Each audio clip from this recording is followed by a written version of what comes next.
మన నాయకుడు చంద్రబాబు నాయుడు గారికి, నన్ను ప్రోత్సహించిన నారా లోకేష్ గారికి, అట్లానే నన్ను గెలిపించిన పెదకూరపాడు నియోజకవర్గ ప్రజలకి ఈ సభాముఖంగా ధన్యవాదాలు తెలియజేసుకుంటున్నా. ఆ అంటే అమరావతి, ఆ అంటే అమ్మ. మన నాయకుడు చంద్రబాబు నాయుడు గారు మన రాజధానికి అమరావతి అని పేరు పెట్టడం జరిగింది.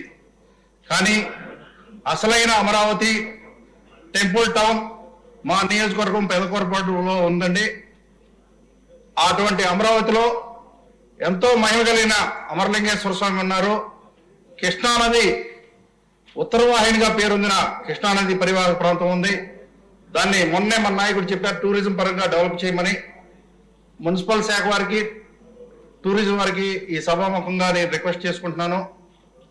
అమరావతికి నేను మినీ మాస్టర్ ప్లాన్ అనేది ఒకటి చిన్నది సిద్ధం చేస్తున్నాను. అధికారులతో మాట్లాడి దయచేసి దాన్ని త్వరితగతిన డెవలప్ చేసి టూరిజం పరంగా కానీ, అట్లానే అసెంబ్లీ సమావేశాలకు వచ్చినప్పుడు మన నాయకులందరూ కూడా, ఎమ్మెల్యేలందరూ కూడా దైవభక్తి కలిగిన వాళ్ళు వచ్చి సందర్శిస్తే ఆ అమరావతికి కూడా ప్రాచుర్యం పొందుతుంది.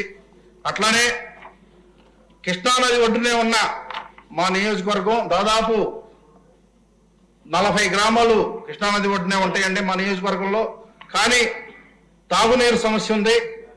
లిఫ్ట్ ఇరిగేషన్ ద్వారా ఆ తాగునీరు సమస్య, తాగునీరు సమస్య తీర్చాలని.